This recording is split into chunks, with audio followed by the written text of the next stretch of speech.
तो नमस्कार। झगड़ालू पति पत्नी को समझ में आई अपनी गलती, ये कहानी है एक पति पत्नी के बारे में। तो चलिए शुरू करते हैं। किसी शहर में दो परिवार आसपास में रहते थे। दोनों परिवारों में सदस्यों के नाम पर सिर्फ पति पत्नी ही रहते थे। इनमें से एक परिवार हर वक्त लड़ता झगड़ता रहता था। उनकी इन हरकतों की वजह से आसपास के लोग भी परेशान थे, जबकि दूसरा परिवार शांति से रहता था। उनके घर में कभी किसी तरह की लड़ाई की आवाज़ नहीं आती थी।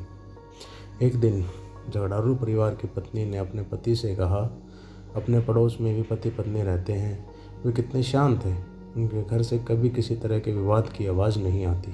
तुम जाओ और देखो कि वे इतने अच्छे तरीके से कैसे रहने के लिए क्या करते हैं।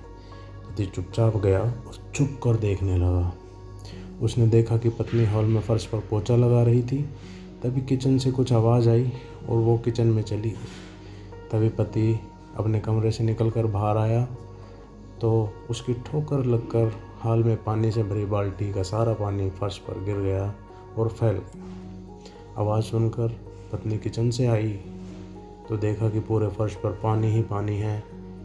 वो अपने पति से बोली, यह मेरी गलती है कि मैंने ये बाल्टी को नहीं हटाया।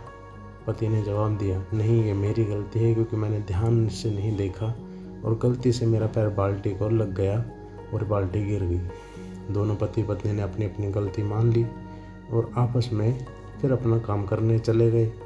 झगड़ालू परिवार का पति, जिसने ये पूरी घटना देखी और जाकर अपनी पत्नी को पूरी बात बताई। झगड़ालू पति पत्नी थोड़ी देर खामोश रहे और फिर पति ने कहा, उनमें और हम में लोगों में यही अंतर है कि हम एक दूसरे को गलती के लिए जिम्मेदार ठहराते हैं, जबकि वे खुद को गलती मानने को तैयार रहते हैं। इस वजह से उनका परिवार खुशहाल है। झगड़ालू पति पत्नी को अपनी गलती का एहसास हो चुका था और उन्होंने इस घटना से भविष्य के लिए सबक भी ले लिया था। तो दोस्तों, पति पत्नी एक गाड़ी के दो पहियों के समान होते हैं।